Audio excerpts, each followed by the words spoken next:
pasien pediatri.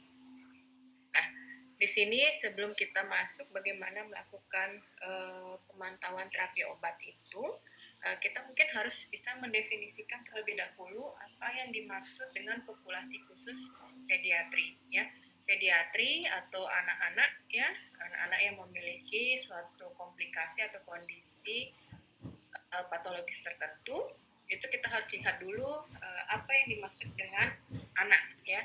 Nah, berdasarkan Undang-Undang Republik Indonesia Nomor 23 Tahun 2002, anak itu adalah seseorang yang belum berusia 18 tahun, termasuk anak yang masih di dalam kandungan. Jadi janin yang masih dikandung ibu itu sudah dimasukkan atau dikategorikan sebagai anak, ya. Itu berdasarkan Undang-Undang Republik Indonesia Nomor 23 Tahun 2022. Sedangkan untuk definisi anak dari WHO itu adalah anak sejak di dalam kandungan sampai usia 19 tahun. Ya, jadi dia dikatakan masih anak-anak itu adalah sampai dengan usia 19 tahun.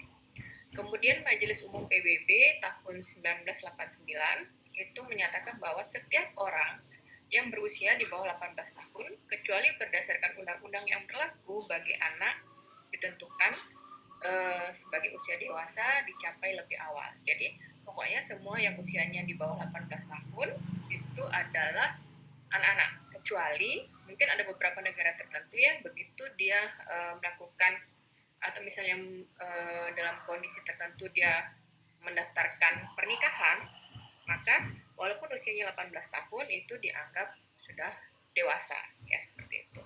Nah, mungkin adik-adik ada yang masih usianya di bawah 18 tahun. Kalau 18 tahun berarti masih anak-anak ya. Oke, itu adalah untuk definisi anak-anak. Jadi di sini pasien anak atau pasien pediatri itu adalah pasien dengan usia kurang dari 18 tahun, ya, kurang dari 18 tahun yang memiliki suatu gangguan patologis atau kondisi morbiditas tertentu. Jadi populasi khusus pediatri di sini adalah apabila anak tersebut memiliki suatu gangguan patologis atau memiliki morbiditas atau penyakit tertentu. Nah, kalau misalnya dilihat golongan usianya,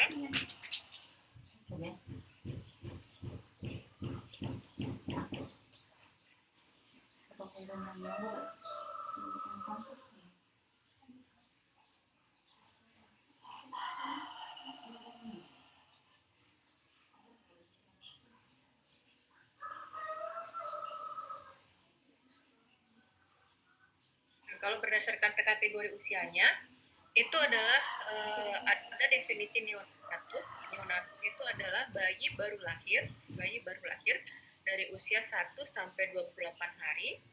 Kemudian ada definisi bayi itu adalah umur 1 sampai 12 bulan. Kemudian ada batita itu usia 1 sampai 3 tahun. Balita itu usia 1 sampai 5 tahun. Anak itu usia 5 sampai 13 tahun dan remaja 13 sampai 19 tahun.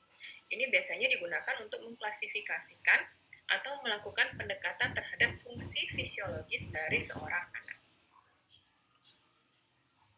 Nah, adik-adik sebagai seorang apoteker, ya, sebagai calon apoteker, adik-adik harus paham bahwa anak-anak itu bukan miniatur manusia dewasa. Jadi walaupun dia postur tubuhnya lebih kecil, tapi dia bukan miniatur atau misalnya orang dewasa dalam ukuran yang lebih kecil, ya.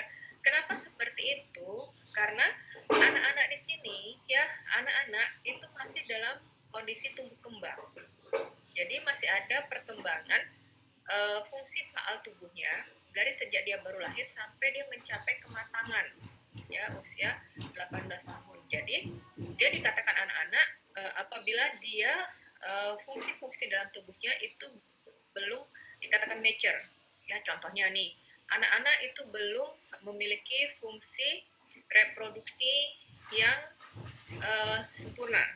Jadi dia nanti akan selama masa dia dari neonatus sampai remaja itu akan ada perkembangan hormonal.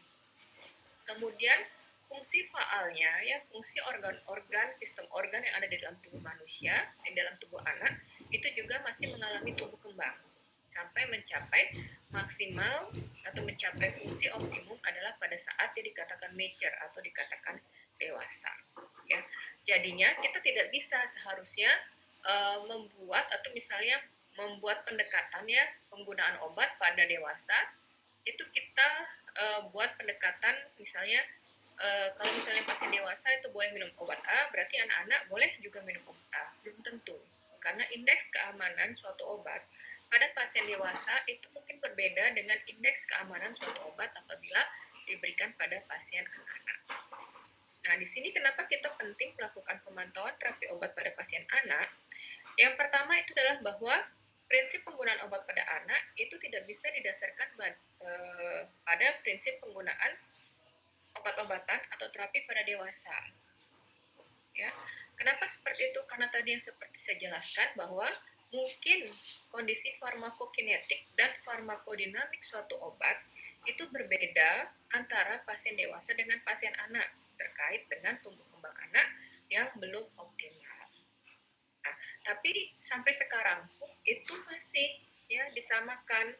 Buktinya apa? Kita masih banyak menggunakan pendekatan perhitungan dosis anak yang didasarkan pada pendekatan perhitungan dosis pada dewasa. Misalnya nanti kita akan belajar pendosisan menggunakan usia, ya parameter usia, atau parameter berat badan, atau body surface area. Ya, padahal sebenarnya mungkin tidak semua obat-obat itu bisa memiliki indeks atau misalnya profil keamanan apabila kita menggunakan pendekatan terapi dari pasien dewasa. Kemudian yang kedua, aturan pakai obat atau misalnya jenis obat, dosis, frekuensi, durasi cara pemberian itu mungkin berbeda antara pasien anak dan pasien dewasa. Kenapa bisa seperti itu? Kembali lagi tadi bahwa farmakokinetika pada pasien anak dan pasien dewasa itu berbeda. Nah, pada pasien dewasa semua fungsi organnya sudah matang. Sedangkan pada anak mungkin ada beberapa fungsi organ yang mungkin belum bisa bekerja secara sempurna.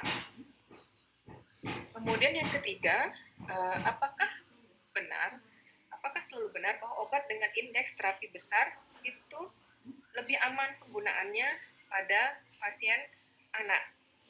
Nah, ini sangat tergantung sekali dengan evidence atau apakah tersedia bukti keamanannya. Tidak selalu ya obat-obat dengan indeks terapi besar itu aman digunakan pada pasien anak. Ya. Tadi berkaitan juga dengan perubahan farmakokinetika dan farmakodinamika suatu obat itu sangat unik pada pasien anak. Sehingga kita perlu mencari evidence-based medicine-nya, bagaimana penggunaannya apabila digunakan pada pasien anak. Kemudian terkait dengan pertanyaan nomor 3, apakah semua obat itu memiliki evidence-based medicine pada anak? Ya, apakah semua obat itu memiliki hasil penelitian pada anak? Tidak semua. Ya, kenapa seperti itu? Karena populasi anak itu merupakan populasi yang tidak boleh dijadikan subjek penelitian terkait dengan etis, ya terkait dengan etika penelitian, ya. Jadi kalau misalnya penelitian itu tidak boleh menggunakan subjek penelitian anak, wanita hamil, pasien lansia, pasien dengan gangguan fungsi organ misalnya seperti itu. Ada beberapa batasan batas. Sehingga evidence base yang ada itu biasanya berupa laporan apabila suatu obat itu ternyata digunakan pada pasien anak. Kemudian muncul suatu efek yang tidak diinginkan atau misalnya kalau kondisinya bagus ternyata dia juga memberikan efek potensial untuk pasien anak tersebut. Jadi sampai saat ini evidence based terapi pada anak itu biasanya masih sangat sulit. Nah, inilah kenapa banyak sekali keterbatasan yang mungkin dihadapi oleh tenaga kesehatan dalam melakukan pemberian terapi pada anak. Sehingga biasanya sampai saat ini pemberian terapi pada anak itu masih didasarkan pada pemberian terapi pada pasien dewasa. Untuk itu, sebagai seorang tenaga kesehatan, sangat penting bagi kita untuk melakukan monitoring. Karena beberapa hal mungkin akan berbeda efeknya pada pasien anak. Nah, ini adalah faktor-faktor yang perlu dipertimbangkan dalam melakukan atau misalnya memberikan terapi obat pada anak. Yang pertama itu adalah kita harus memantau bagaimana farmakokinetika dari seorang anak dibandingkan dengan farmakokinetika pada pasien dewasa. Ya, ini akan membantu kita mendapatkan pendekatan terapi untuk pasien anak tersebut. Kemudian estimasi perihal dosis terapeutik dan dosis toksik pada anak, ya. Apakah ada evidence base yang menunjukkan bahwa dosis toksik atau dosis terapeutik itu secara jelas didefinisikan pada anak, bukan dari pendosisan dewasanya. Kemudian pendekatan perhitungan dosis, yang mana yang paling bagus, yang mana yang paling mendekati, atau yang mana yang paling aman. Kemudian bagaimana dengan penggunaan obat-obat khusus pada pasien pediatri? Ya, itu adalah beberapa hal yang perlu kita pertimbangkan, kita pelajari sebelum kita dapat melakukan pemantauan terapi obat pada pasien. Kita masuk yang pertama, itu adalah pertimbangan farmakokinetika.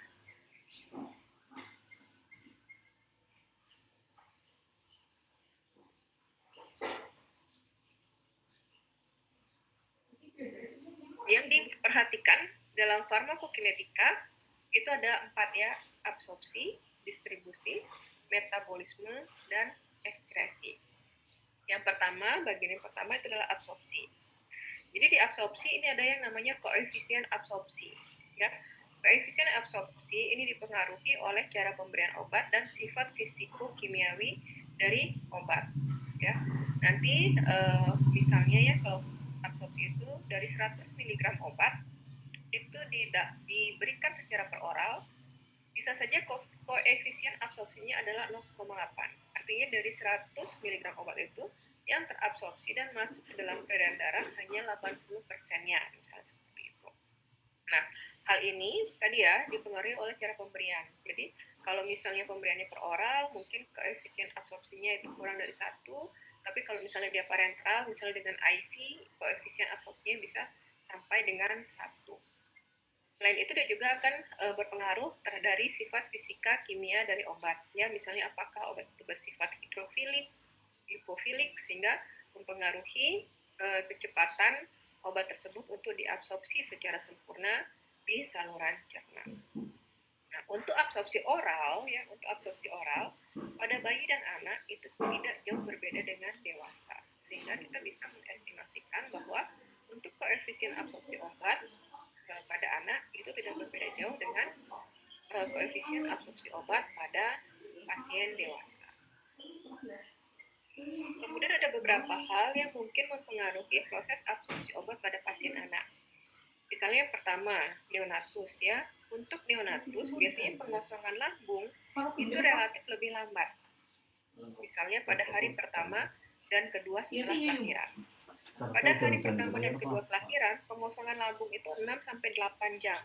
Ya, inilah kenapa adik-adik bayi, ya, kalau misalnya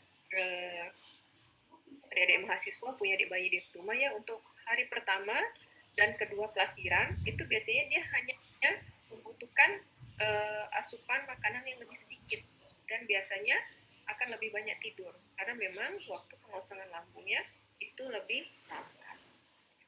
Kemudian biasanya memiliki sekresi asam lambung rendah. Nah, ini berkaitan dengan obat-obat yang mungkin membutuhkan ionisasi di saluran cerna agar dia dapat terserap oleh jonjol-jonjol usus, ya. Mungkin akan ada beberapa obat yang mungkin absorpsinya itu akan sedikit berbeda untuk bayi yang baru lahir, misalnya seperti itu. Kemudian peristaltik ususnya itu biasanya belum teratur dan lebih lambat, ya. Ini akan mempengaruhi tadi waktu pengosongan lambung, ya. Kemudian walaupun sekresi asam lambungnya rendah, ternyata keasaman lambungnya lebih tinggi. Ini tadi juga berkaitan dengan obat-obat, apakah ada obat yang memang dirusak oleh asam lambung. Karena peningkatan asam lambung artinya kemungkinan obat tersebut untuk dirusak akan lebih besar. Kemudian obat perkutan, karena biasanya bayi itu belum memiliki jaringan otot yang tebal, maka untuk obat-obat perkutan itu biasanya akan meningkat absorpsinya pada neonatus karena dia tidak bisa tersimpan dalam depot khusus dalam jangka waktu yang lama atau dalam jangka waktu yang panjang karena tadi masa ototnya belum terbentuk. Kemudian untuk kasus-kasus malnutrisi di mana pasien atau misalnya pediatri tersebut kekurangan kandungan protein, maka ini akan berpengaruh nantinya lebih lanjut kepada distribusi dari suatu obat.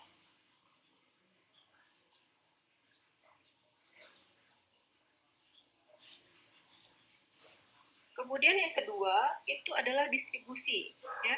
Distribusi di sini faktor-faktor yang mempengaruhi distribusi obat di dalam tubuh itu misalnya adalah massa jaringan, ya kayak tadi ya untuk massa otot yang kecil, kemudian protein yang berkurang dan lain sebagainya, kandungan lemak ya kalau misalnya bayi itu biasanya memiliki kandungan lemak yang lebih tinggi dibandingkan dewasa ya, kemudian jumlah aliran darah, permeabilitas membran, dan ikatan protein. Jadi mungkin akan ada sedikit perbedaan ya antara pasien dewasa dengan pasien anak karena mungkin komposisi tubuhnya itu ada perbedaan dari massa jaringan sampai dengan ikatan proteinnya. Kemudian hal-hal yang perlu kita perhatikan pada proses distribusi pada anak itu yang pertama adalah bahwa barier darah otak pada bayi itu terutama bayi yang baru lahir itu lebih permeabel. Jadi sangat mudah bagi obat itu untuk masuk ke sawar darah sawar darah otak. Ya, dia akan lebih mudah obat-obat tersebut masuk ke sawar darah otak sehingga lebih mudah untuk berefek pada sistem saraf pusat. Sehingga ini hati-hati sekali untuk obat-obat yang sifatnya adalah lipofilik dan memiliki kerja dalam depresi susunan saraf pusat. Ya.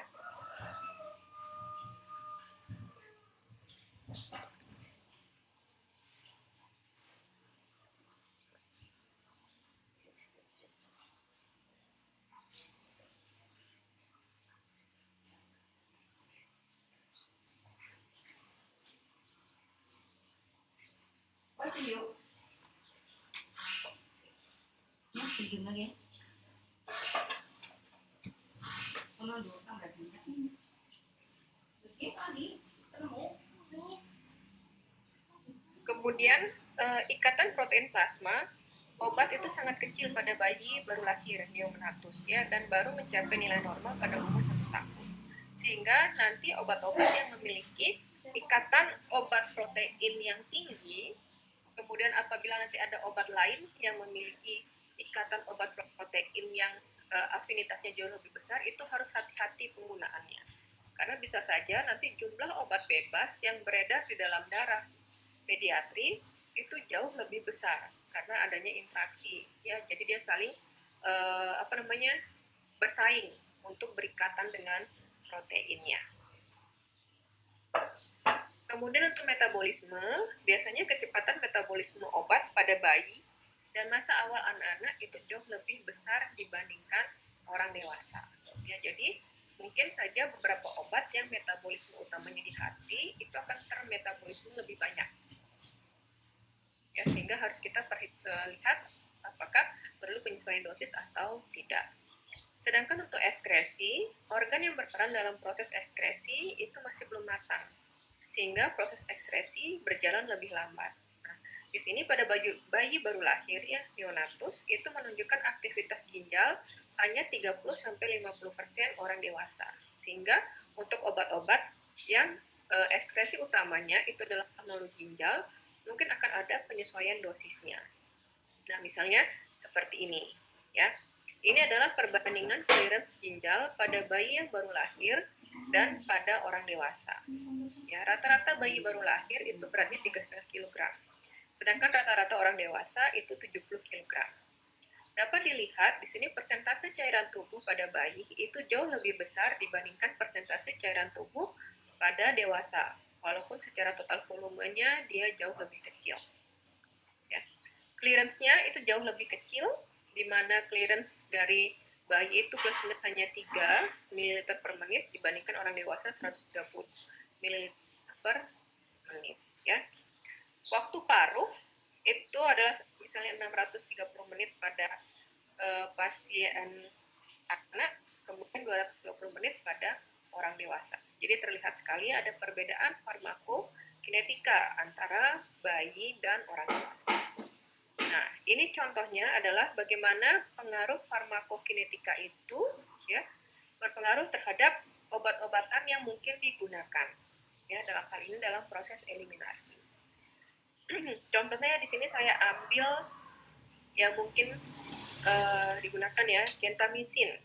Waktu paruh pada bayi itu adalah 5 jam, sedangkan waktu paruh pada orang dewasa itu 2 sampai 3 jam. Jadi, untuk pendosisan yang sama, ya, jumlah obat itu dieliminasi separuhnya daripada saat dosis awal itu 5 jam, sehingga ada 2 sampai 3 jam lebih lama dibandingkan pada dewasa. Sehingga ini nantinya akan berpengaruh terhadap penentuan frekuensi penggunaan obat pada pasien pediatri. Ya, tentunya karena waktu paruhnya lebih panjang, maka seharusnya frekuensi penggunaannya itu bisa lebih lama. Ya, kalau misalnya gentamicin itu diberikan 3 sampai 4 kali per hari, mungkin pada bayi cukup 1 sampai 2 kali saja. Ya, tergantung nanti faktor-faktor apakah dia antibiotik tersebut bersifat time dependent atau dose dependent. Kemudian yang kedua itu adalah pertimbangan efek terapeutik dan efek toksik dari obat. Ya, penggunaan obat pada anak itu kita harus melihat yang pertama rasio manfaat risikonya. Pastikan manfaat pemberian obat itu jauh lebih besar dibandingkan risiko yang mungkin muncul. Kemudian variasi respon itu kita bisa melihat dari evidence-based medicine. Ya, apakah dia memberikan respon terapeutik atau sampai respon toksik pada dosis berapa. Ya, jadi apakah respon itu dipengaruhi oleh meningkatnya dosis. Ya, misalnya respon toksik itu akan makin parah pada dosis yang tinggi, kemudian untuk dosis yang lebih rendah maka efek toksiknya mungkin tidak terlihat. Harus dilihat dari evidence base ya, berdasarkan pustaka. Kemudian untuk obat-obat dengan indeks terapi yang sempit ya, jadi narrow therapeutic margin antara dosis lazim dengan dosis toksik itu sempit atau kecil, itu sebaiknya dihindari penggunaannya pada pasien anak karena resiko untuk mengalami toksisitas itu jauh lebih besar. Ya. Kemudian pastikan penyakit pada anak dengan terapi obat itu apakah dapat mengganggu tumbuh kembang dari anak. Ya, jangan sampai kita memilihkan obat untuk terapi suatu penyakit itu malah akan mempengaruhi tumbuh kembang dari anak tersebut. Ya. Misalnya menggunakan antibiotik yang ternyata dapat mempengaruhi sumsum tulang dari anak. Ya, jadi nanti akan banyak komplikasinya. Itu sebaiknya dihindari. Kemudian selanjutnya itu adalah perhitungan dosis. Adik-adik, seperti yang saya sampaikan tadi di depan bahwa perhitungan dosis, ya, hitungan dosis itu sebenarnya merupakan suatu pendekatan yang hanya digunakan apabila kita tidak menemukan evidence base perihal bagaimana pendosisan suatu obat pada pasien anak. Karena perhitungan dosis dengan pendekatan pendosisan pada pasien dewasa itu biasanya akan memiliki kekurangan-kekurangan, ya, karena akan berbeda efek dari farmakokinetika dari suatu obat apabila memang ada evidence base penggunaannya pada pasien pediatri sendiri dibandingkan dengan menghitung dosis dengan pendekatan pendosisan pada pasien dewasa. Jadi dosis anak itu biasanya adalah dosis individual.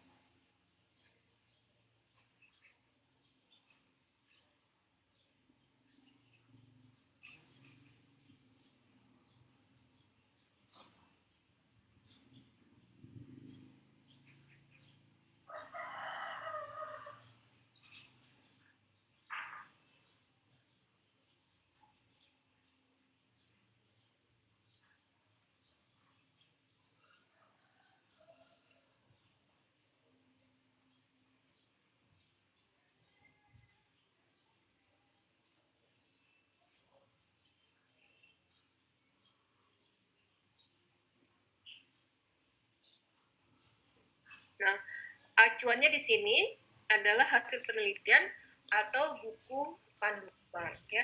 Sedapat mungkin nanti adik-adik kalau misalnya memang berpraktek dengan dokter spesialis anak ya, berpraktek dengan dokter spesialis anak, sebaiknya sih memiliki buku panduan yang khusus ada pendosisan atau misalnya pemilihan terapi obat untuk pasien anak. Ya, contohnya misalnya literaturnya di sini adalah Drug Information Handbook for Pediatric. Drug Information Handbook for Pediatric. Ini dia memang suatu kumpulan pustaka ya yang secara khusus itu adalah membahas penggunaan obat-obat pada pasien anak. Termasuk di dalamnya adalah penggunaan pemilihan obat-obat yang memang boleh digunakan untuk pasien anak, termasuk bagaimana pendosisannya.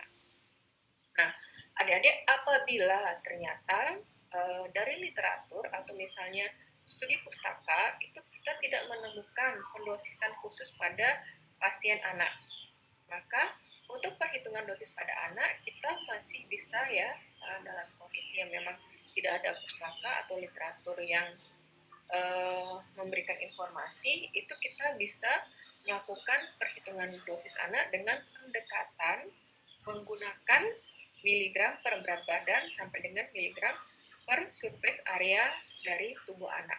Ya, kita gunakan pendekatan itu untuk mengkonversikan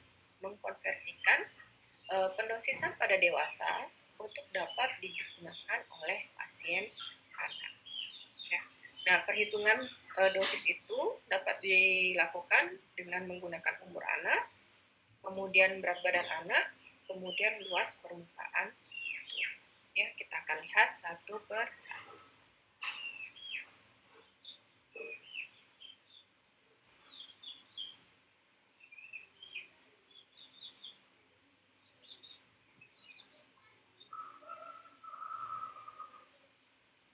Yang pertama itu adalah pendekatan pendosisan yang didasarkan pada umur.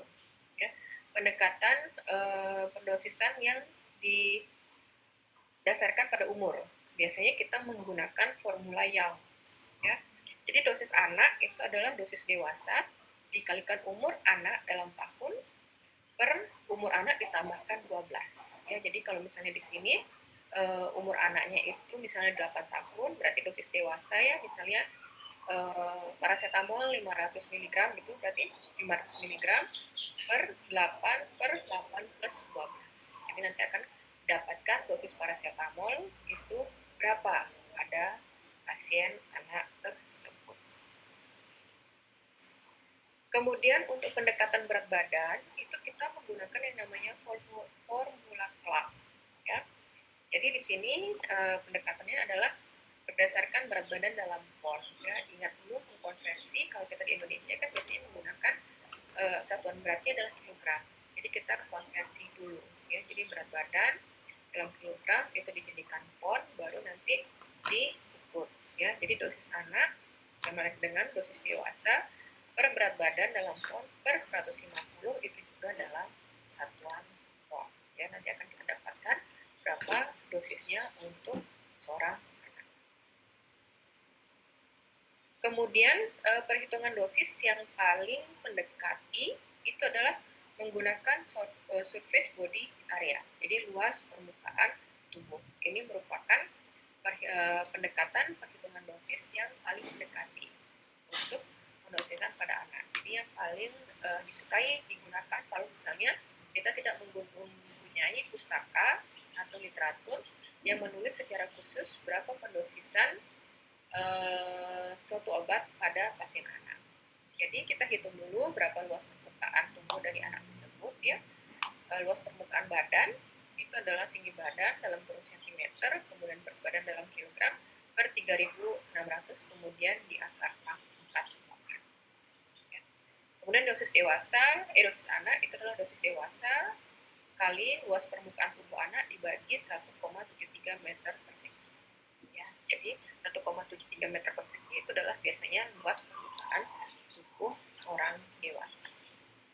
Jadi ini biasanya digunakan karena dia selain menggunakan berat badan juga menggunakan tinggi badan. Jadi ada dua parameter yang mungkin digunakan sebagai pendekatan untuk penyesuaian dosis obat pada anak. Ini adik-adik bisa dilihat ya, ini adalah kurva pertumbuhan anak yang mengkorelasikan antara usia, berat badan, dan body surface area. Ya, jadi di sini dia akan melihat lajur pertumbuhan normal dari seorang anak. Ya, jadi ini akan menjadi perhatian kita. Kalau misalnya laju pertumbuhan normal pada anak itu tidak terjadi, maka mungkin kita harus melakukan perhatian khusus.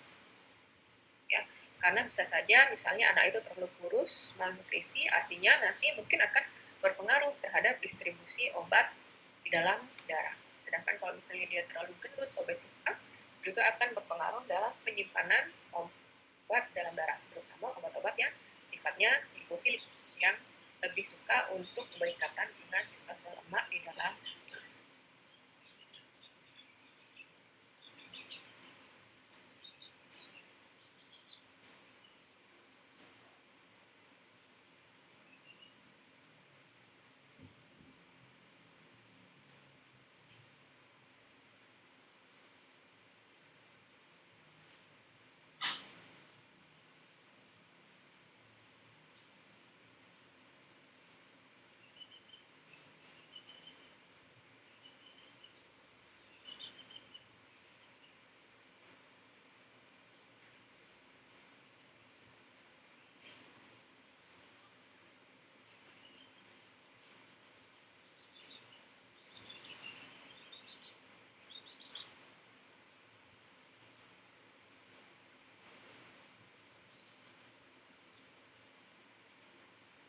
Kemudian kita akan masuk ke penggunaan obat pada anak ya. Penggunaan obat pada anak apa saja misalnya obat-obat yang harus diperhatikan penggunaannya pada pasien anak. Yang pertama adalah pada masa neonatus atau awal kelahiran. Nah, pada masa neonatus atau pada awal kelahiran ya, biasanya ada yang dilakukan adalah profilaksis terhadap kemungkinan resiko infeksi. Ya, jadi begitu anak itu lahir, kalau misalnya khusus seksio cesaria, jadi melalui prosedur operasi sesar, anak itu begitu lahir akan suntik antibiotik. Tujuannya adalah untuk mencegah kemungkinan resiko terjadinya infeksi selama prosedur operasi. Ya, karena membutuhkan prosedur operasi steril atau bersih. Nah, ini menjadi masih ada yang mengatakan bermanfaat, ada yang mengatakan beresiko. Kenapa seperti itu? Karena yang mengatakan bermanfaat itu terutama untuk daerah-daerah atau ruang-ruang operasi yang nosokomialnya sangat tinggi. Ya, untuk yang tingkat infeksi nosokomialnya sangat tinggi, itu memang bukan biotik untuk mencegah terjadinya infeksi. Tapi untuk tempat-tempat yang memang sudah dinyatakan steril dan risiko infeksi nosokomialnya itu rendah, mungkin tidak dibutuhkan lagi injeksi antibiotik kepada bayi yang lahir tersebut, karena memang semua prosedur sudah dipastikan berlangsung dalam kondisi steril. Kemudian obat secara peroral pada pasien anak itu juga dilematik, ya, karena pada konsumsi obat secara peroral, misalnya ada obat yang pahit, pelan, atau pemberian serbuk, susah atau susah ukurannya besar. Ini kita harus pertimbangkan kondisi spesifik dari masing-masing anak. Ya. Sedangkan mungkin sediaan yang digunakan itu adalah sediaan yang paling mungkin bisa diterima oleh anak. Misalnya pemberian obat dalam bentuk sirup, ya, pemberian obat dalam bentuk sirup. Ya. Sekarang banyak sekali obat-obat sudah disediakan dalam bentuk sirup dengan rasa yang manis sehingga lebih mudah dikonsumsi oleh pasien anak. Kemudian kita juga harus perhatikan bahwa ada obat-obat yang menggeser ikatan bilirubin pada protein plasma. Tadi saya sudah paparkan bahwa untuk anak ya, ikatan obat proteinnya itu biasanya lebih lemah. Sehingga untuk obat-obatan yang memiliki ikatan protein itu lebih besar, dia akan lebih mudah menggeser obat lain yang berikatan. Contohnya di sini sulfonamid, diazosin, lopopiosin, dan analog vitamin K itu lebih mudah digeser, ya, sehingga dia lebih banyak dalam bentuk obat bebas. Obat-obat ini ternyata dapat menyebabkan pergeseran ikatan albumin dengan protein plasma, sehingga akan lebih banyak albumin bebas di dalam tubuh. Bilirubin bebas di dalam tubuh. Ya, jadi akan lebih banyak bilirubin bebas di dalam tubuh. Apa akibatnya kalau misalnya bilirubin bebas di dalam tubuh itu jumlahnya lebih banyak atau lebih besar? Maka bisa terjadi yang namanya GERD icterus atau icterusin, atau sering kalau orang awam itu menyebutnya sebagai penyakit kuning. Ya, bilirubin itu nanti kalau dia beredar secara bebas di dalam peredaran darah itu akan menyebabkan penyakit kuning. Ya, ini harus dihindari karena nanti dapat membahayakan bagi anak tersebut. Kemudian penggunaan chloramphenicol itu ternyata dapat memicu yang namanya gray baby syndrome. Ya. Gray baby syndrome ini adalah akumulasi berlebihan dari chloramphenicol yang disebabkan karena ekskresinya belum adekuat. Ya, karena terjadi akumulasi sehingga memicu efek toksik dari chloramphenicol-nya. Kemudian pada neonatus kita lanjut ke periode masa kanak-kanak dan prasekolah dari umur 1 sampai 10 tahun.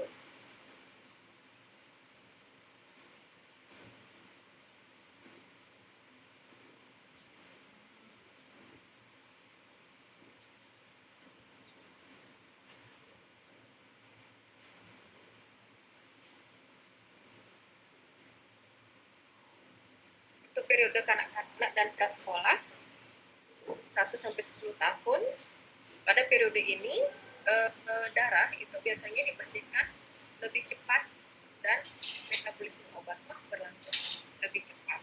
Nah, karena metabolismenya berlangsung lebih cepat, biasanya waktu baru obat itu akan menjadi lebih pendek.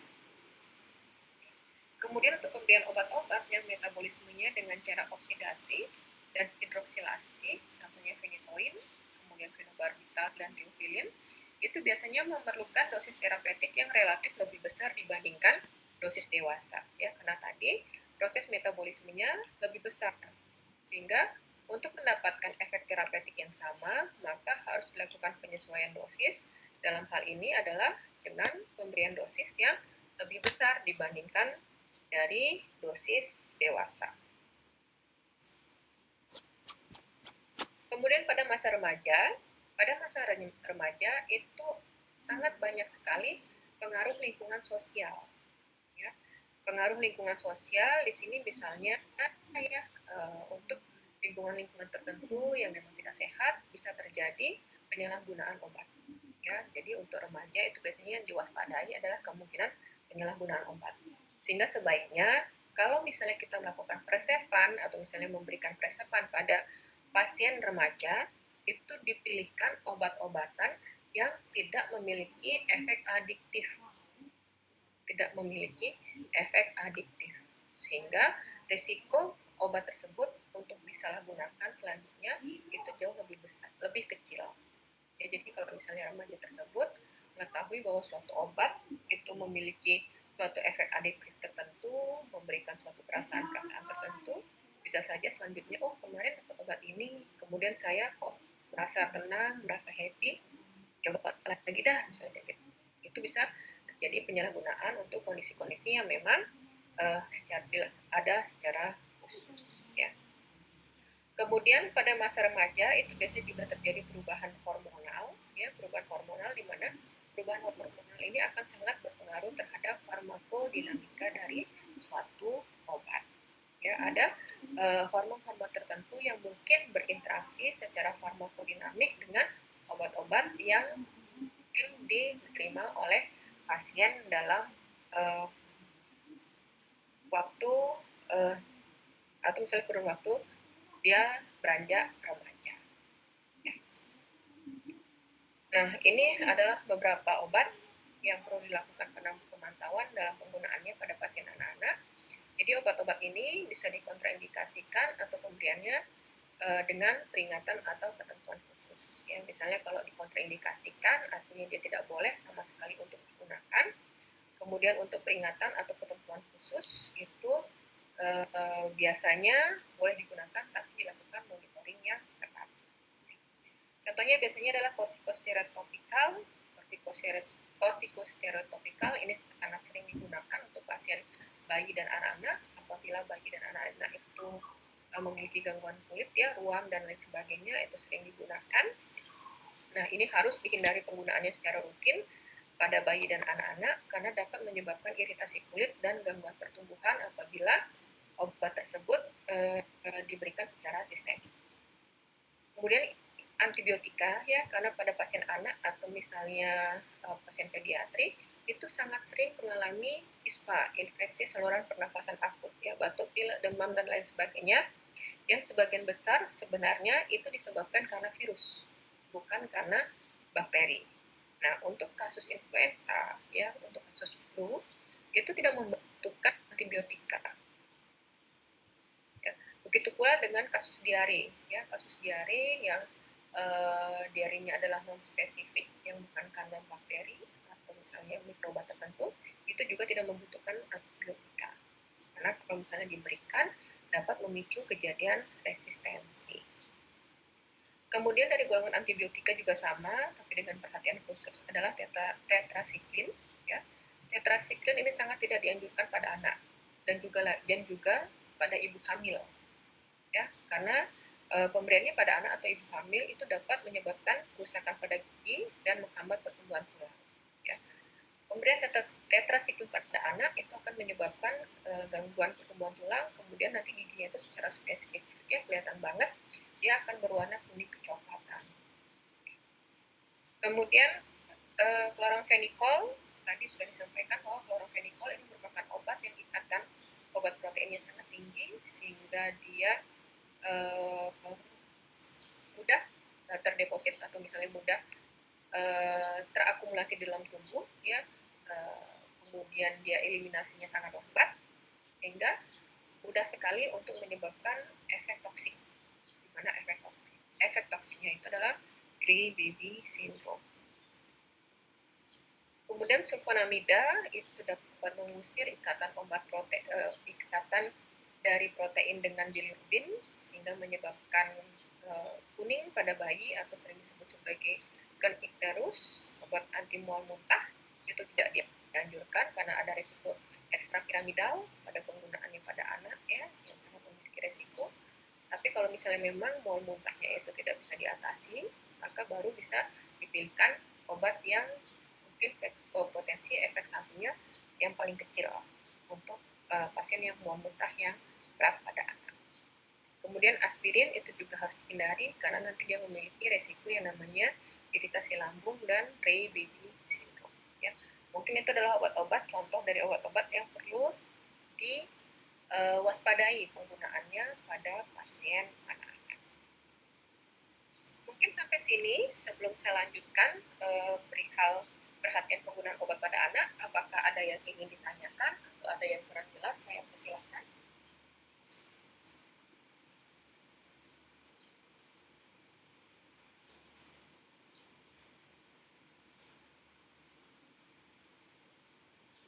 Bertanya.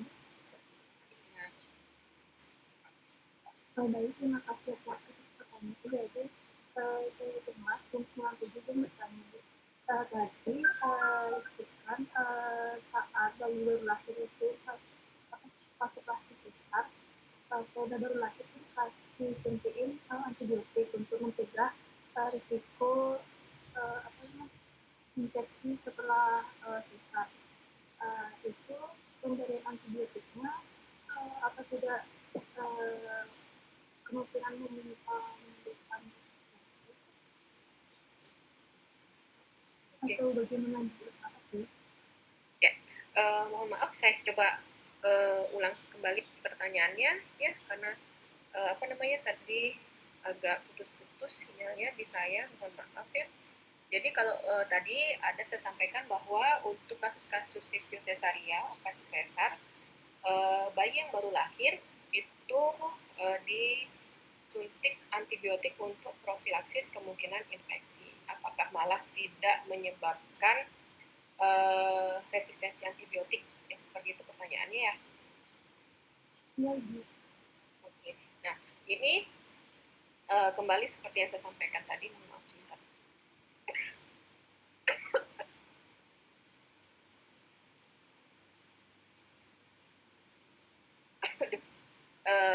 Kembali seperti saya sampaikan tadi di depan ya, untuk profilaksis antibiotik pada bayi baru lahir untuk kondisi persalinan seksius cesaria itu kita harus lihat resiko kemungkinan infeksi nosokomialnya.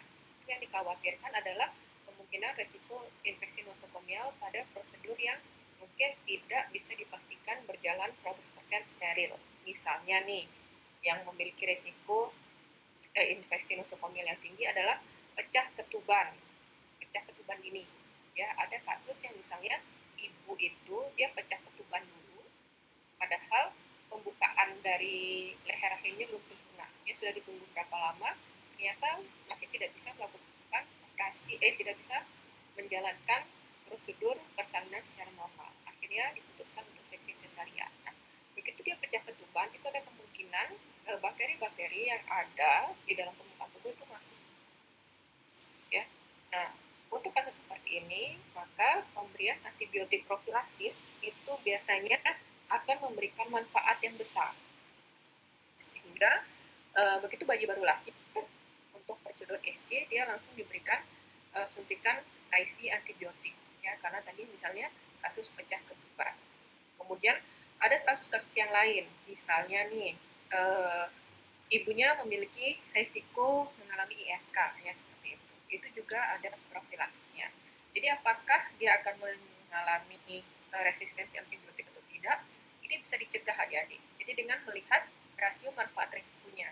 Jadi kalau misalnya memang manfaatnya lebih besar dibandingkan risikonya, maka injeksi profilaksis antibiotik ini itu harus dilakukan. Tapi kalau misalnya memang resiko infeksi nosokomial itu sangat rendah, maka dokter biasanya akan memberikan injeksi antibiotik profilaksis tersebut. Ya, itu juga untuk mencegah terjadinya resistensi. Jadi dilihat kasus per kasus untuk pemberian injeksi antibiotik pada prosedur kelahiran seksius cesaria. Mungkin seperti itu, Bu Misti. Terima kasih. Oke, ada yang lain? Silakan adik-adik.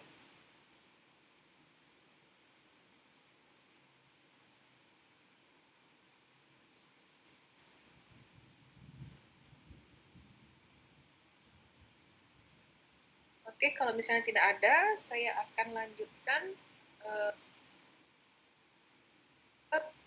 pemantauan penggunaan obat.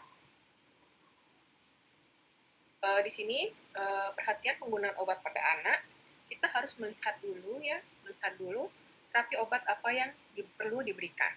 Ya, dari terapi obat yang perlu diberikan itu, apakah dia untuk infeksi berulang, penggunaan obat pada penyakit kronik, kemudian apakah cara penggunaan obatnya, baik sediaan maupun jumlahnya itu sudah sesuai, dan bagaimana obat tersebut disimpan.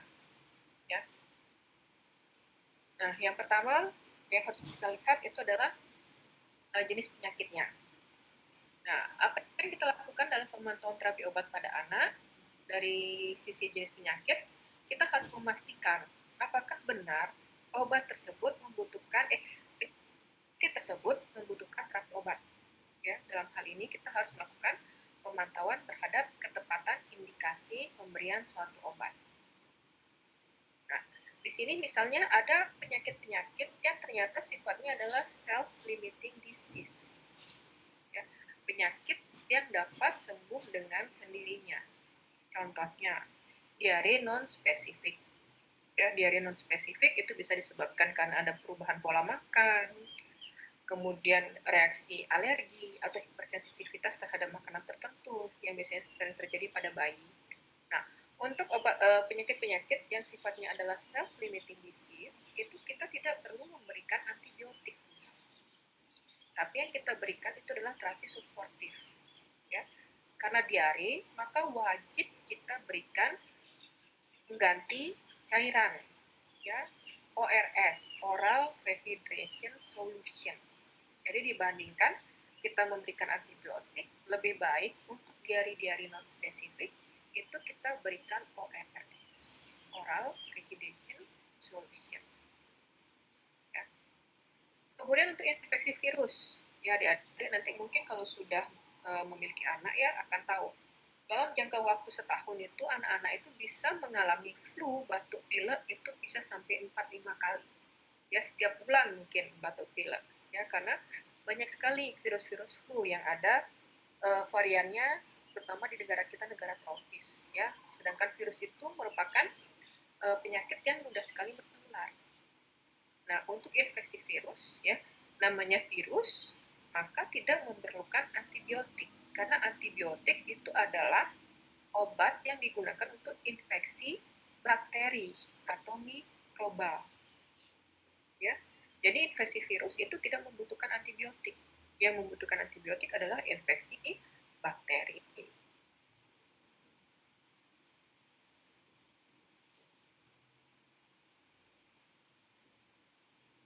Ya, hujan dikit, panas. Kemudian kita harus bisa mengedukasi ya, pemberian analgetik atau antipiretik pada anak, misalnya paracetamol karena yang paling aman.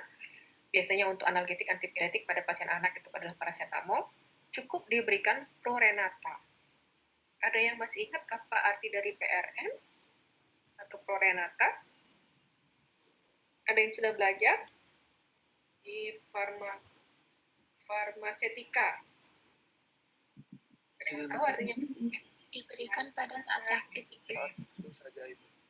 Jika ya, jadi PRN itu adalah pemberian terapi obat yang diberikan jika perlu. Artinya nanti walaupun resep itu ya, resep obatnya misalnya 3 kali sehari 5 ml gitu ya, 5 ml paracetamol. Kita harus melakukan edukasi kepada pasiennya bahwa apabila demamnya sudah hilang, walaupun obatnya belum habis, maka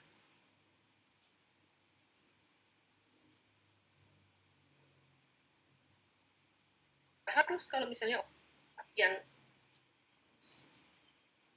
ya itu harus diinformasikan kepada pasiennya, ya harus dengan Prorenata jika perlu saja, jika demam saja, atau misalnya pada saat pasiennya mengalami nyeri saja.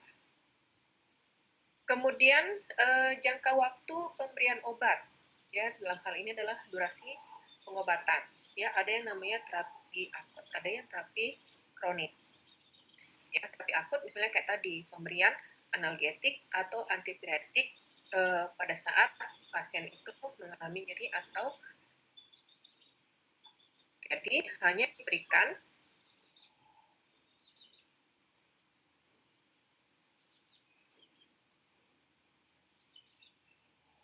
terapi akut biasanya adalah terapi akut. Ya, gunakan obat asma misalnya nebulizer atau misalnya inhaler itu hanya pada serangan akut saja. Begitu dia serangannya hilang, kondisinya membaik, maka penggunaan obatnya dapat dihentikan. Nah, untuk terapi-terapi kronis yang memang jangka waktu panjang ya, contohnya DM tipe 1, ya adik-adik diabetes mellitus tipe 1 atau sering disebut sebagai juvenile diabetes mellitus, ini merupakan jenis diabetes mellitus yang bisa menyerang pasien anak-anak ya, mulai dari usia berapapun. Untuk DM tipe 1 itu bisa terjadi. Kalau pasien DM tipe 1 itu dia tidak bisa mendapatkan yang namanya antidiabetik oral. Ya, biasanya kan kalau diabetes mellitus pada dewasa ya DM tipe 2 itu begitu dia terdiagnosa, dia mendapatkan terapi oral terlebih dahulu. Contohnya misalnya nanti adik-adik akan belajar mengenai metformin, kemudian natiglinit, ya, golongan urea dan lain sebagainya. Tapi kalau DM tipe 1 itu biasanya terjadi karena kerusakan sel beta pankreas pada anak. Nah, di sini dia membutuhkan terapi kronik jangka panjang dengan pemberian insulin.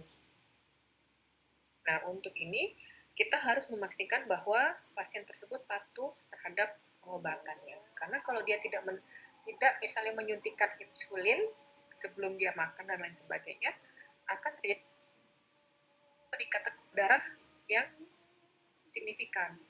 Ya, nanti bisa menyebabkan komplikasi-komplikasi. Kemudian karena ini adalah pasien anak, ya resiko untuk mengalami efek yang tidak diinginkan itu jauh lebih tinggi.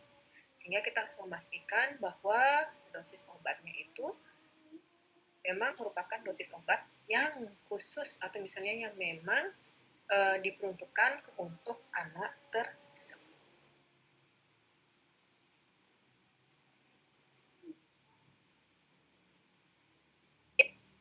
Mas obat ya, itu kita pengetahuan terapi obat dalam hal ini adalah tepat obat.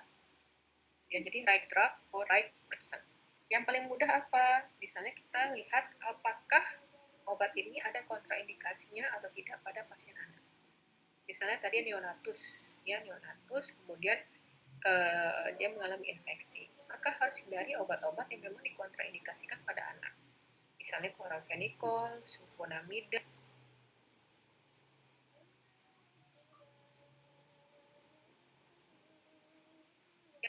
kan pada pasien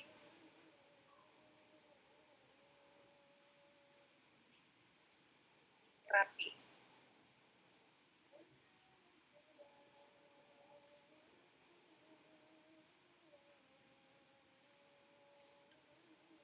Yang lebih besar dibanding resikonya digunakan pada pasien pediatri.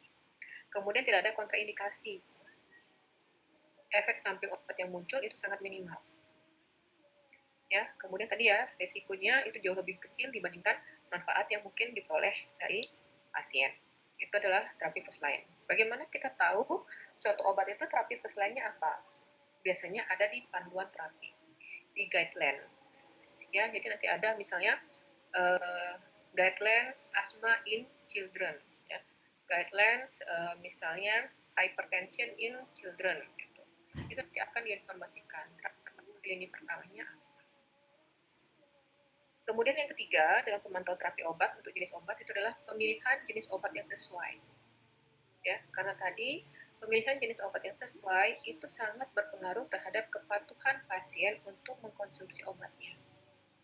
Kalau misalnya kita kasih pasien itu obatnya sudah pahit, rasanya nggak enak, kemudian dalam bentuk puyer, atau misalnya anak-anak itu biasanya nggak suka dalam bentuk kapsul, ya karena lengket dia biasanya di tenggorokan. Kemudian kalau puyer itu dia pahit biasanya rasanya. Nah begitu mau minum obat, akhirnya dipaksa akhirnya obatnya muntah, gitu. Dimuntahkan obatnya. Nah kan akan sulit bagi orang tua ya untuk memastikan ini mau dikasih lagi apa enggak. Kalau dia misalnya dikasih lagi seberapa banyak, nggak tahu berapa banyak yang sudah masuk misalnya ke dalam saluran cernanya. Maka sebaiknya jika memang ada pilihan obat dalam bentuk sirup, ya kemudian rasanya jauh lebih enak dibandingkan sediaan yang lain, maka kita bisa pilihkan jenis obat yang mungkin akan meningkatkan ketaatan pada pengguna obatnya. Ya, kemudian tadi juga cara pemberiannya. Untuk obat-obat yang misalnya pemberiannya per oral mungkin akan mudah, tapi untuk obat-obat yang misalnya pemberiannya secara khusus, misalnya kayak tadi insulin, yang menggunakan insulin pen, bisa nggak anak itu menggunakan? Atau misalnya menggunakan inhaler atau nebulizer, bisa nggak digunakan oleh pasien tersebut untuk penggunaan inhaler atau nebulizer. Itu harus juga diperhatikan. Kemudian untuk pendosisan, ya penentuan dosis obat pada anak atau sering disebut sebagai tepat dosis ya tadi, usahakan pendosisan obat itu kita berdasarkan evidence base yang ada. Ya, kemudian apabila memang tidak ada evidence base, kita bisa mempertimbangkan pendekatan dengan usia, berat badan, atau body surface area. Ya, dengan misalnya rumus Clark, Young, atau misalnya menggunakan rumus BSA. Ya. Cari pedoman pendosisan itu pada sumber informasi obat yang terpercaya. Ya, misalnya jurnal hasil penelitian, informasi obat, ya, namun hati-hati kemungkinan bias. Ya, adik-adik mungkin nanti akan belajar di mata kuliah farmakoepidemiologi, bagaimana mencegah interpretasi agar tidak terjadi bias dan lain sebagainya. Nah, apabila tidak ada sumber informasi perihal pendosisan suatu obat pada pasien anak, maka seperti tadi yang saya sampaikan, itu kita bisa melakukan pendekatan perhitungan dosis dengan memperhatikan atau misalnya mempertimbangkan usia, berat badan atau body surface area dari anak tersebut. Ya, kita melakukan pendekatan perhitungan dosis berdasarkan dosis lazim yang digunakan pada pasien dewasa. Tapi tentu saja kembali ya, yang paling bagus itu adalah apabila pendosisannya menggunakan pendosisan yang memang ada evidence base. Kemudian yang selanjutnya itu adalah KIE, komunikasi, informasi, dan edukasi. Ya, hal penting yang harus adik-adik ketahui sebagai seorang calon apoteker di sini adalah bahwa anak itu belum bisa menggunakan obat sendiri, ya, terutama untuk obat-obat yang penggunaannya secara khusus. Begitu pula dengan obat-obat yang per oral, ya, dia belum tahu takaran, nggak tahu dia 5 mili itu sebanyak apa. Maka untuk pemberian informasi berupa cara pemberian, dosis, takaran penyimpanan itu diberikan kepada orang tua atau misalnya orang yang bertanggung jawab terhadap atau kepada anak tersebut. Ya, jadi informasikan kepada pendamping anak, perawat anak. Ya, jadi pada saat nanti KIE, pada saat KIE itu bukan kita meng-KIE anaknya. Jadi kita misalnya berikan D, ini nanti diminum 3 kali sehari 5 mili ya. Kemudian obat yang ini diminum 1 kali sehari 2 mili. Enggak, misalnya seperti itu. Anak-anak akan sulit untuk melakukan hal tersebut. Jadi kita lakukan konseling itu adalah kepada pendampingnya, kepada orang yang bertanggung jawab kepada anak tersebut. Nah, ada satu hal lagi yang harus diperhatikan dalam melakukan KIE, bahwa anak-anak itu memiliki suatu aspek psikologis tertentu. Ya, jadi anak itu akan lebih taat apabila dia diinformasikan suatu hal dari pihak lain. Dalam hal ini mungkin orang tuanya. Ya, orang tua anak bilang harus minum obat supaya cepat sembuh. Kadang-kadang anaknya ngeyel. Tapi kalau dokter atau apotekernya yang ngomong, itu biasanya lebih didengar. Maka pada saat Anda melakukan KIE pada orang tua anak, libatkan juga anak tersebut. Ya, kalau misalnya anaknya sudah paham. Tapi kalau anaknya masih bayi, umurnya baru 3 tahun, nggak ngerti apa, mungkin sulit. Tapi kalau misalnya sudah masa sekolah, ya, TK, SD, SMP, apalagi remaja, itu kita bisa mengencourage anak itu untuk terlibat dalam pengobatannya. Ya, jadi informasikan kepada anak, kenapa misalnya dia harus minum obat. Ya, jadi akan diinformasikan, itu akan membawa dampak psikologis pada anak. Ternyata saya bertanggung jawab loh terhadap pengobatan diri saya sendiri. Ya, itu berdasarkan panduan-panduan dalam melakukan konseling pada pengobatan. Ya, jadi ikut sertakan anak tersebut dalam konseling sehingga dia mendapatkan informasi dan dia merasa terlibat dalam pengobatan yang dilakukan untuk kondisi penyakit yang dia alami. Kemudian ini adalah biasanya obat-obat yang sering menyebabkan drug-related problem pada pasien anak-anak. Jadi obat-obat ini sering menyebabkan drug-related problem pada pasien anak-anak. Ya, misalnya yang berkaitan dengan indikasi obat, ya, indikasi obatnya sesuai, misalnya penggunaan beclomethasone, fluticasone, dan sodium bromoglicat. Itu biasanya dia yang berkaitan dengan alergi, ya. Jadi pasiennya mungkin membutuhkan terapi obat untuk alerginya, tapi tidak tepat pemberiannya. Ya. Kemudian prong-drug yang sering terjadi adalah flucloxacillin dan salbutamol. Ya. Karena biasanya dia bisa menyebabkan terjadinya ADR pada pasien anak. Kemudian kalau dalam hal pendosisan biasanya insulin, ya, insulin netral, insulin isopen, phenobarbital, sodium valproat, ya, dosisannya terlalu lebih kecil. Kemudian too much aminophilin, theophylline, ini adalah obat-obat yang indeks terapinya sempit, ya. Dia memiliki indeks terapi sempit dan sering sekali kesalahan dalam pendosisan itu memicu terjadinya reaksi toksisitas sehingga harus hati-hati sekali digunakan. Kemudian sering menyebabkan ADR pada anak, misalnya flucloxacillin, lamotrigine, triamcinolone. Kemudian triple antigen ini untuk terapi penyakit autoimun ya. Kemudian interaksi obat eritromisin itu karena dia banyak menyebabkan interaksi obat pada tahap metabolisme, itu harus hati-hati digunakan. Kemudian ketidaktaatan dari pasien, ya ada beclomethasone, budesonide, fluoxacillin, fluticasone, insulin netral, insulin isopen, salmeterol, sodium bromoglikat, itu seringkali penggunaannya dalam jangka waktu yang panjang. Kalau misalnya pasiennya merasa bosan sehingga akhirnya di tengah jalan menghentikan terapi obat tersebut. Kemudian yang sampai menyebabkan keracunan itu misalnya clonidin, diazepam, kemudian oxazepam, paracetamol, propanolol, kemudian tiopil. Ini adalah laporan dari ADR yang sering terjadi pada anak. Dalam hal ini adalah di USA. Ya, kalau di Indonesia secara nasional itu belum ada laporannya. Yang mungkin nanti adik-adik yang berminat untuk skripsinya perihal kira-kira apa sih DRP yang sering terjadi pada pasien. Ya. Nah, mungkin itu saja yang bisa saya sampaikan perihal paparan materi untuk pemantauan terapi obat pada anak. Sebelum kita masuk ke studi kasus, apakah ada yang ingin ditanyakan atau ada yang ingin disampaikan? Saya persilahkan.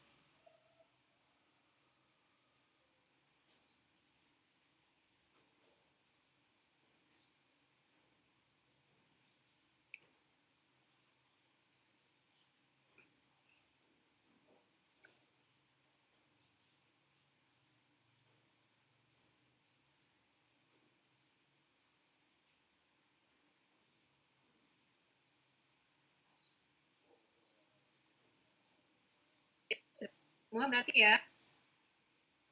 Iya. Semua kita akan masuk ke studi kasus. Jadi studi kasus ini kira-kira akan dikerjakan selama kurang lebih 30 menit secara berkelompok ya. Jadi kasusnya ini mudah sekali. Adik-adik sudah dapat farmasetika kan ya? Sudah Ibu. Ya, berarti sudah diajarkan tentang perhitungan dosis ya. Nah, ini studi kasusnya, anak usia 4 tahun mengalami demam, suhunya 37,5. Orang tua pasien datang ke apotek, dia membeli obat penurun demam. Oleh apoteker dianjurkan menggunakan paracetamol karena merupakan antipiretik yang aman untuk anak. Dari literatur diketahui bahwa dosis paracetamol anak adalah 10-15 mg per kilogram berat badan untuk sekali minum dan diberikan setiap 6-8 jam. Jika diketahui berat badan anak adalah 15 kg, Anda diminta untuk menghitung berapa dosis sekali minum yang harus diberikan pada anak. Ya.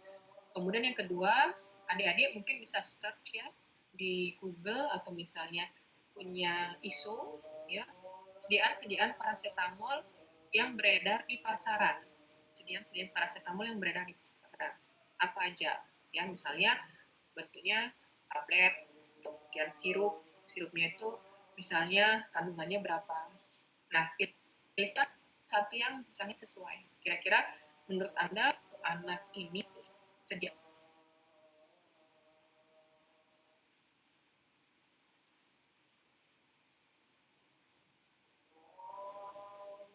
itu enggak uh,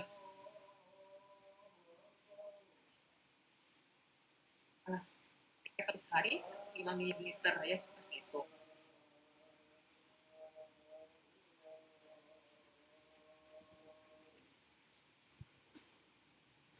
Kan langsung ditulis dikerjakan ya di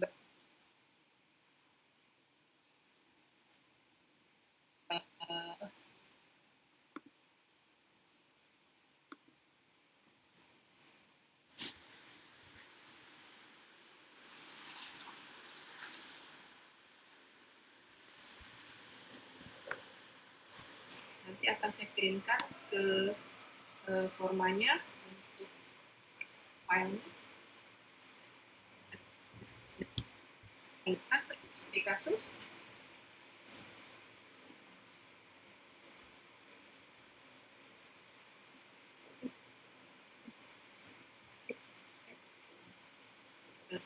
sebenarnya akan fit dulu untuk khususnya.